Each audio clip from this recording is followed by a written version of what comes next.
The best in the summer,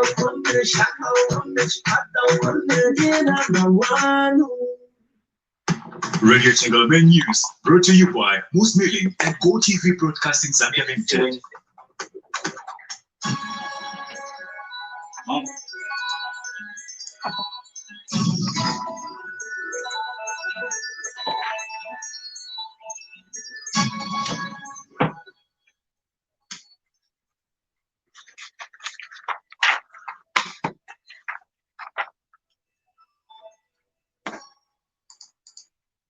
Radio Changalo, restoring everything in Christ with love and truth. Good afternoon. With the main news, I'm Patrick Mupeta. The headlines: Ease the suffering of the vulnerable. Rashida Mlenga goes for Kalulushi parliamentary seat. Zambia's CAF envoy in action today. The details. Parishioners at All Saints Kameza Parish have underscored the importance of assisting vulnerable people, especially during Lenten season, which the Catholic Church is observing. They said Christians can ease the suffering of the vulnerable in society if they adopt a culture of giving. Speaking to Radio Changalo News in Chilela Wongwe, other parishioners said the season of Lent provides an opportunity for one to reflect on their spiritual journey.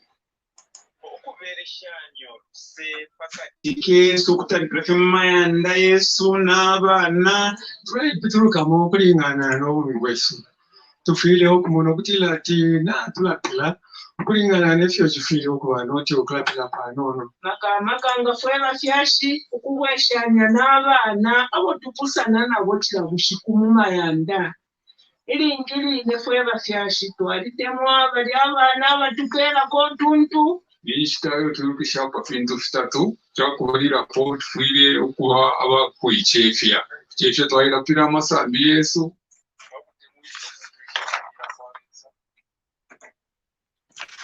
The Southern African Center for the Constructive Resolution of Disputes, SACOD, has welcomed the assurance of peace by the Zambia Police Service before, during, and after the 2021 general elections. SACOD has also recommended that the recently launched electoral security plan devised to contribute to the country's peace in the lead up to the 2021 general elections be popularized among the electorates. SACOD Executive Director Boniface Chembe observed that the popularization effort will ensure that the police and the electorates are on the same page in maintaining peace and minimize any possible suspicions that may exist. Mr. Chembe said Zambians have continued to desire peace, that deliberate efforts such as electoral security plan will go a long way in building confidence in the public, in the police service. Say this before, during, and after the 2021 general elections is the kind of message and feedback that the people of Zambia and other stakeholders involved in Zambia's electoral process desire. The recently launched electoral security plan devised to contribute to the country's peace in the lead up and after the 2021 general elections needs to be popularized among the electorates. The popularization effort will ensure that the Zambia Police Service and the electorate are on the same page where the maintenance of peace is concerned.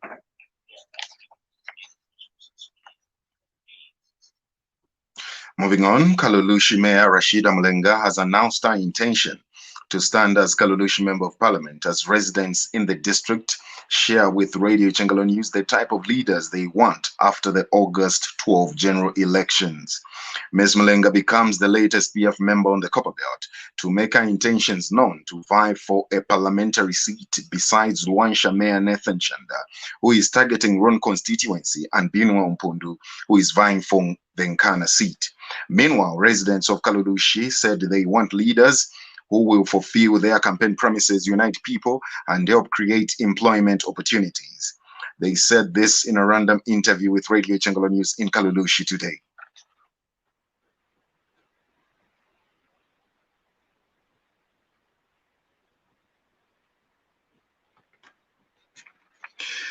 Kaludushi Mayor Rashida Mlenga said she remains dedicated to the cause of serving the people of Kaludushi by providing the needed leadership aimed at delivering development and transforming the town into a modern city. She said time is now to push for the agenda of gender equality in decision-making positions, adding that politics is meant to serve the people.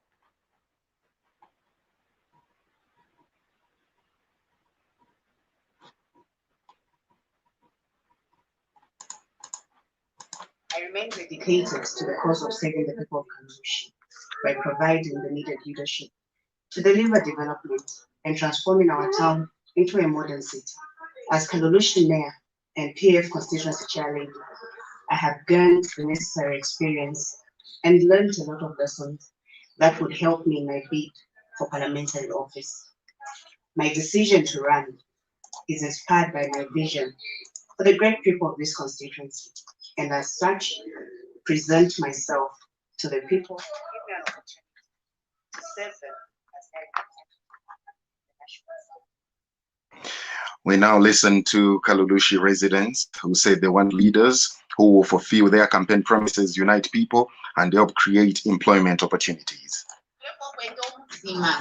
Owakutusunga ifwe ng'abaana baaffe owabwadde omutima wakana kwatakapatulula not what tribalism that is why going to muchokwati nashe mwafe abantu bonse mukyalo uchikwekute mwafe bali abatundu kwafuma kumushikumya ngo kwakusaka nasaka mana omuntu osoikala muzambi otekwa umusha kubaire kwaka kuganira mumona pe bapiye nombanga mwabafunye hapo alafu chaba raisa kwa kile walaisa mkona wila so mimi ule gombo watampira kwa ofila twalika nombe ya kwati ndeo uko fina kabe ni kwa kutimu kumanishia kumulipira kusukuru leli ni mai kwa kabe ni banisha wala faida na kuteko kwa trota shako kama chito.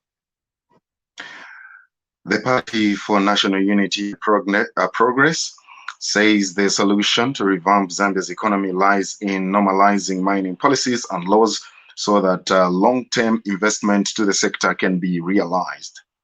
Mr. Amududu says a free market economy system is the best way to grow the economy and that his party will champion the cause and implement best practices once in power after the general elections in August.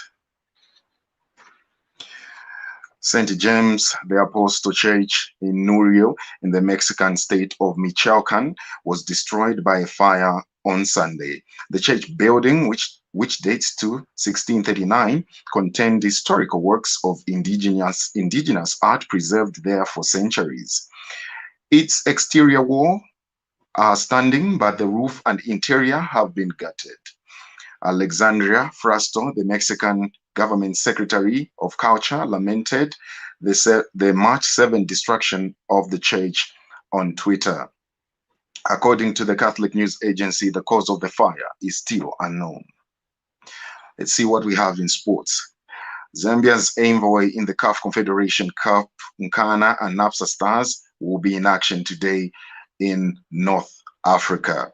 Nkana will this afternoon play Pyramids of Egypt in the first CAF Confederation Cup Group D match slated for 30th June Stadium in Cairo, while Napsa Stars are in Morocco to trade tackles with FC Bakana in a game that will kick off at 21 hours. Apart from struggling with form in the local league, going 5 matches without a win, Kalampa has also been having difficulties to produce positive results against North African teams. Coach Kelvin Kaindu, who admitted that it has never been easy to play North African teams, said Nkana is prepared to face the Pyramids, although he expressed worry with the team's goalkeeping department.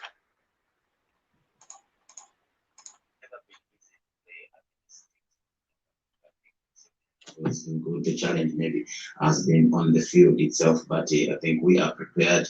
We also managed to get an away goal in the last game against the North African team from Morocco. And I think probably it will be a slight advantage to us. We have tested the North Africans' opponents before. Yes, it has been worrying, I think, in terms of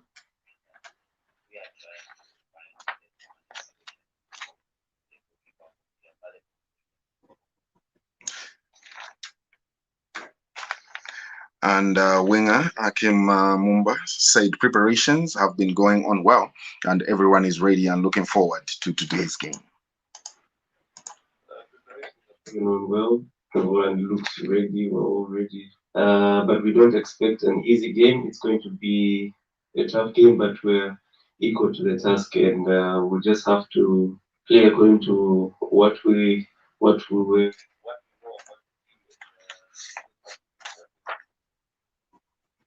Meanwhile, NAPSA Stars coach Muhammad Fati told a media briefing that his team is ready for the game.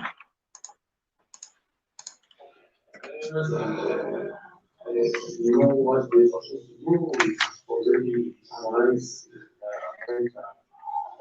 camp, and I think we're going to actually.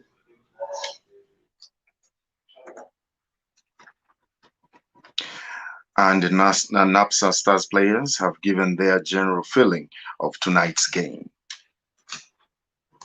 So as for me, as a player, it's a great experience and it's very motivating. Yeah, it's a big achievement for me. You know, when I came to NAPSA, I didn't expect or imagine myself like playing at this high step. Or I'm too excited. And on the same point, the right thing with this team, not just us, this is not the end, but the beginning of the new things. We take it as an exposure. Yeah, because there are a lot of budgets out there, and also like we're also doing it for our team. Yeah, especially our sponsors, because they've done enough for us, so it's time for us also to pay back to them.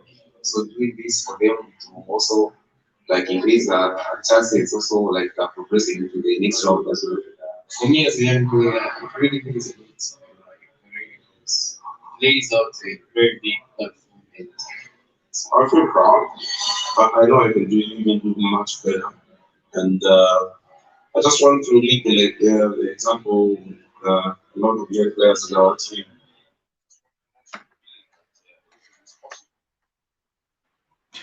This news broadcast comes to you in the community service of Radio Chingala with compliments of Mosmeli and Good TV Broadcasting Zambia Limited. And now international news as monitored from the BBC. The death toll from explosions at a military base in Equatorial Guinea has risen to 105, the health ministry says. Some 133 people are still in hospital, the ministry said in a tweet. A total of 615 people were injured in the blast. For more stories from around the world, here is the BBC. The International Organization for Migration has demanded urgent humanitarian access in Yemen to migrants wounded in a deadly fire at an overcrowded holding facility. It's not clear how many of the hundreds of people were killed or injured in the blaze at a center in Sana'a. A report to mark 10 years of war in Syria has underscored the heavy personal costs the conflict has inflicted on the young. The International Red Cross surveyed 1,400 people aged between 18 and 25, both in Syria and in exile. 2/3 have been forced to leave their homes, and more than 60% of men and a third of women have no income at all. Sarah Kassim, a student at Idlib University, told the BBC the fighting forced her and her family to flee the city of Homs. Syrian regime forces made a siege of the area that we were living in, targeting and attacking civilians every day by airplanes, missiles, rockets, and we lived for 2 years under that siege and we lost many people around us. So we agreed to leave Homs and we came here to Idlib. Hundreds of soldiers in Myanmar have raided a railway workers' compound in Yangon, seeking to arrest those who've gone on strike against last month's coup. Many state rail employees joined a civil disobedience movement. Here's Nick Marsh. The army surrounded the compound in Yangon at about 6:30 in the morning. They blocked off all the exits and they essentially demanded that they go back to work. The videos that I've seen on social media show a lot of shouting, there's been waving of guns, intimidation, a kind of ominous build-up of troops around the compound. Some witnesses say that workers' food supplies have been stolen. We now end Radio Chingala main news by taking another look at our headlines. Is the suffering of the vulnerable? Rashida Mlenga goes for Kalulushi parliamentary seat. Zambia's CAF envoys in action today. So for these and more stories, you can visit our Facebook page. Log on to Facebook and like the Radio Chingalo page and link to radiochingalo.radio12345.com. Remember, COVID-19 is still with us. Let's play our part to stop the further spread of COVID-19. This has been Patrick Mupeta with the main news. Thank you very much for listening.